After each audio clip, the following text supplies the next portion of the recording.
Innalillahi wa ilaihi raju'un.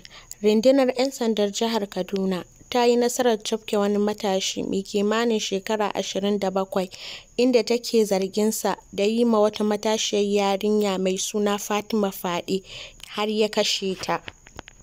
Amincin Allah su tabbata a gare ku masu sauraron mu. Idan wannan shine karo na farko da ka shigo wannan channel namu mai albarka, daure ka danna mana subscribe sannan ka danna mana ƙararrawa. Za ku rinka samun cikakkun bidiyoyin mu da zarar mun ɗaura. An zargi wannan matashin da yi ma wata matashiyar yarinya mai suna Fatima fyaɗe a inda ya kashe ta, ya binne ta a ɗakin kwanansa, ya garkuwa da gawarta, inda ya nemi kuɗin fansa a gurin iyayenta har naira miliyan 3.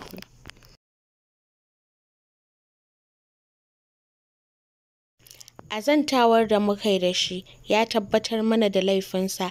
Ga cikakkun bayani daga bakinsa. Sunana Aminu Abubakar. Shekaran kana? Shekara na 27. Ina kake da zama? Maɗaci Zaria a ta Kwaregu, a nan nake zaune. Wani ƙarin bayani za ka yi mana cewa an zargi ka da yin fyaɗe da kuma kashe yarinya? Ko shakka babu, ana tuhuma na da cewa na yi fyaɗe da kuma kidnapping. Sai na nemi maciya, sai na buga mata a kai sai ta mutu. Daga nan bayan ta mutu sai kai yaya? Sai na ja ta zuwa bedroom, sai na samu cutlass. Sai ka daddatsa ta? A'a, sai na haƙa rami na saka ta ciki na rufe ta. Sai ka rufe ta? Amma me kai ka aikata wannan? Kai na ya kulle ne kawai. Nawa ka nema wajen iyayen? A farko dai an fara neman kuɗi naira miliyan 3.